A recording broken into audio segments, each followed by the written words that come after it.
Escala en París, Aida Palau.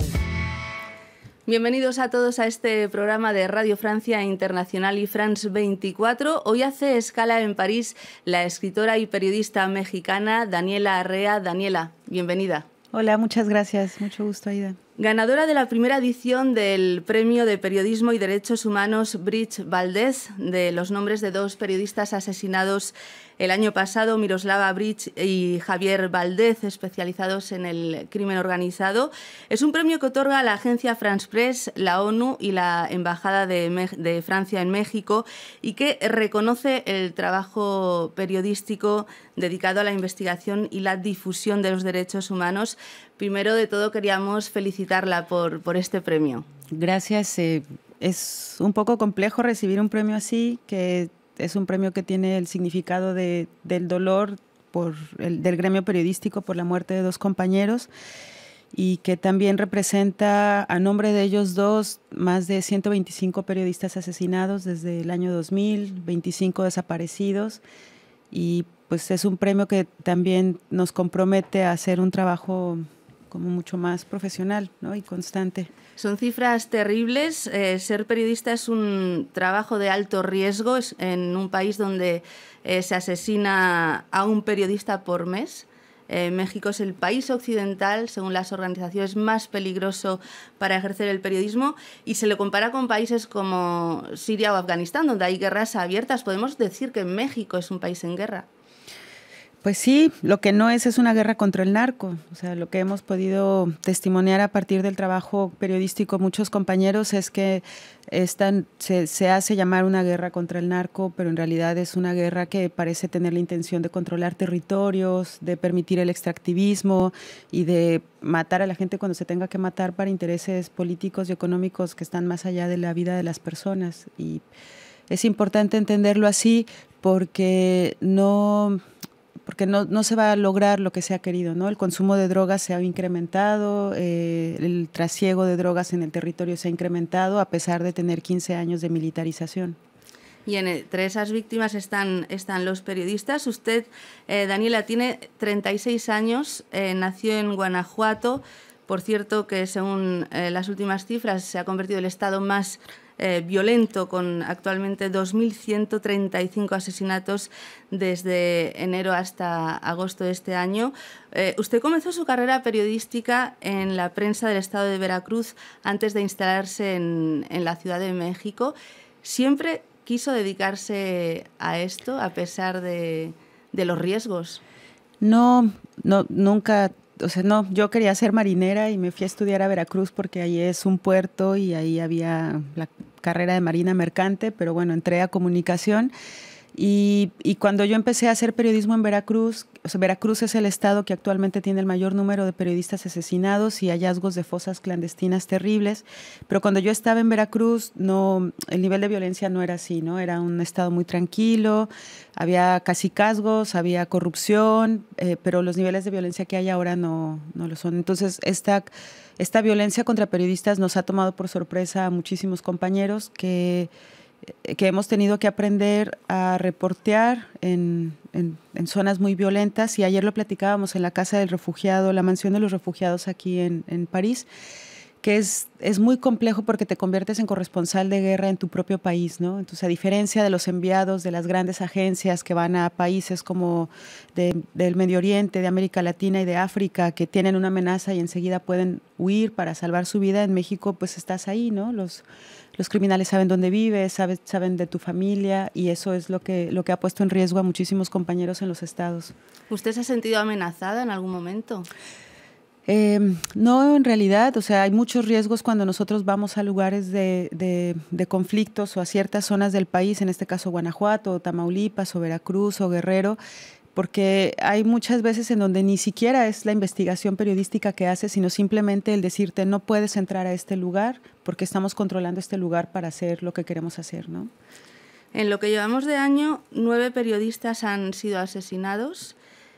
¿Quién mata a los periodistas en México y qué parte de culpa tienen los poderes públicos? Eso es una pregunta súper importante.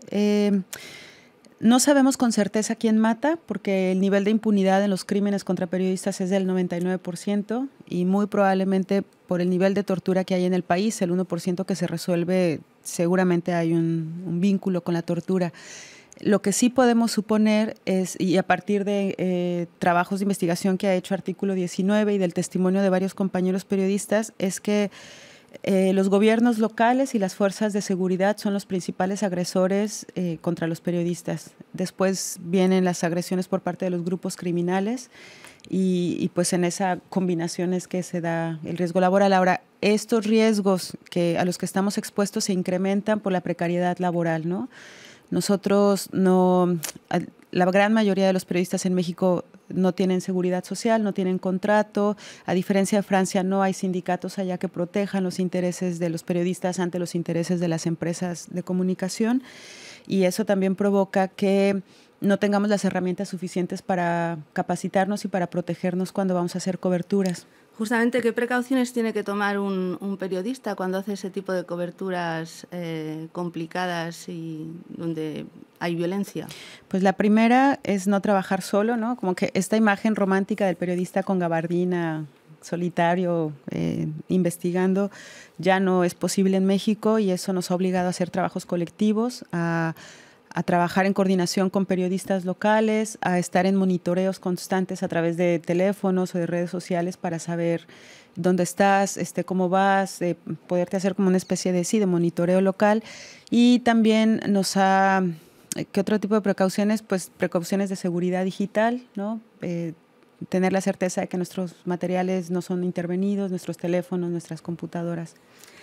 ¿Y quiénes son los periodistas asesinados? Antes hablábamos de quiénes eran los autores, ¿no?, de estos asesinatos. En el caso, por ejemplo, de Javier Valdez, era muy conocido, usted lo conocía personalmente, pero hay muchos asesinados y desaparecidos que son periodistas muy jóvenes, ¿no?, de medios locales. ¿Quiénes son los periodistas? Son Javier Valdez, que es un periodista sumamente generoso y valiente, que siempre fue capaz de recibirnos a quien llegara a Culiacán para explicarnos las condiciones de vida ahí. Miroslava, que una mujer súper aguerrida y valiente también, que era capaz de entrar a lugares a los que muy poca gente quiere entrar por la inseguridad.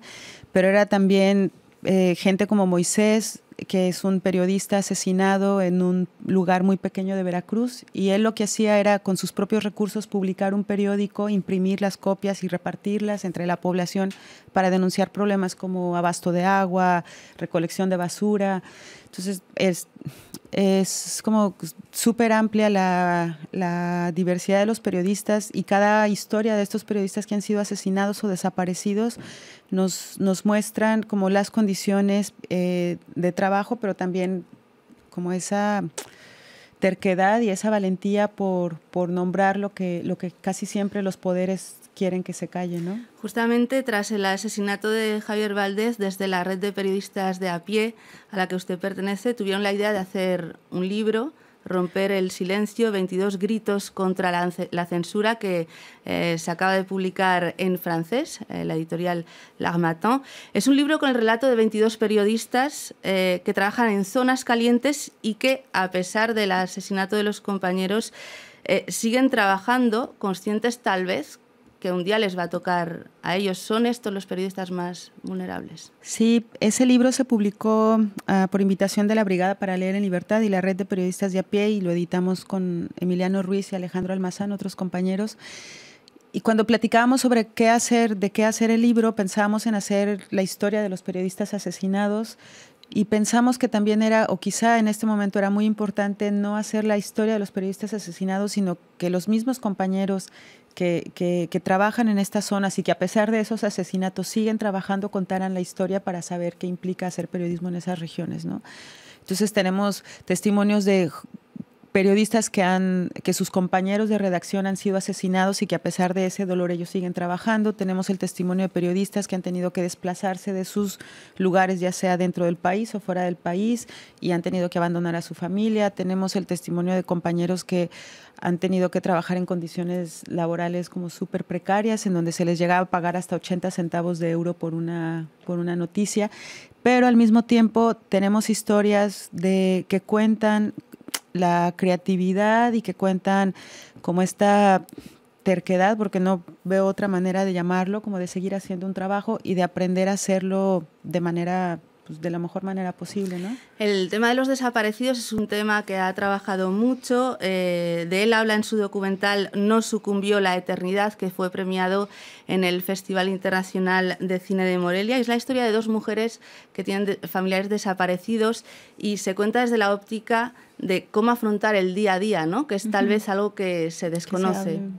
Sí, justo yo quise hacer esta película porque creía que era importante para sensibilizar a la sociedad sobre lo profundo y lo cruel que es el crimen de la desaparición, hablar en cómo quienes esperan a los desaparecidos viven cada día, cómo tienen que negociar con la memoria, negociar con la ausencia, pues para no ser ellos unos desaparecidos de la vida, ¿no? Y bueno, esta película también tiene una intención política clara que busca recordarnos que hay ahora 37,000 desaparecidos en estos últimos años, pero que tenemos una historia en el olvido e impune de cientos de desapariciones políticas durante la Guerra Sucia o los años 40, ¿no? Entonces es importante, sí, como Estado exigir justicia, pero también como sociedad, como mirarnos al espejo y decir qué hicimos durante estos años para llegar al nivel de violencia que estamos viviendo ahora en México. Bueno, desde que comenzó la guerra contra el narcotráfico en 2007, con Felipe Calderón, la violencia se ha desbordado. ¿Usted cree que con el presidente electo, Andrés Manuel López Obrador, se puede dar un nuevo rumbo o esto está muy enquistado? Las tendencias señalan que va incrementándose, ¿no? El año pasado fue el año más violento en los últimos, desde que se tiene registro estadístico. Este año parece que va a superar al año anterior, entonces las tendencias no son favorables. Tampoco es favorable que se haya decidido mantener al ejército en las calles, ya lo anunció Andrés Manuel López Obrador. Quisiéramos que sí fuera así, ¿no? Y estamos tratando de crear o imaginar mecanismos para que esto pueda cambiar. Se habla de comisiones de la verdad, se habla de mecanismos internacionales de justicia. Lo cierto es que todo este intento que se quiera hacer se va a hacer de manera paralela a un incremento de violencia fuerte. Y creemos también desde la postura de muchos periodistas y activistas y víctimas de que no es las fuerzas armadas o las fuerzas policiales los que van a ayudar a que baje esta violencia, ¿no? Necesitamos como reestructurar todo el sistema de justicia en México, que está muy corrompido ya, y necesitamos también darle un significado más digno a la vida, porque si en México el presidente comete un crimen de corrupción y no se investiga, o si un político manda matar a un periodista y no se investiga, la lección que nos están dando a nosotros como sociedad es que puedes matar, puedes robar, puedes desaparecer y no va a pasar nada. Impunidad. Pues muchísimas gracias, Daniela Arrea, por esta entrevista con Radio Francia Internacional y con France 24. Gracias a ustedes. Y muchas gracias a todos ustedes por acompañarnos. Ya saben que nos pueden seguir en internet en rfimundo.com y en france24.com. Hasta pronto, amigos.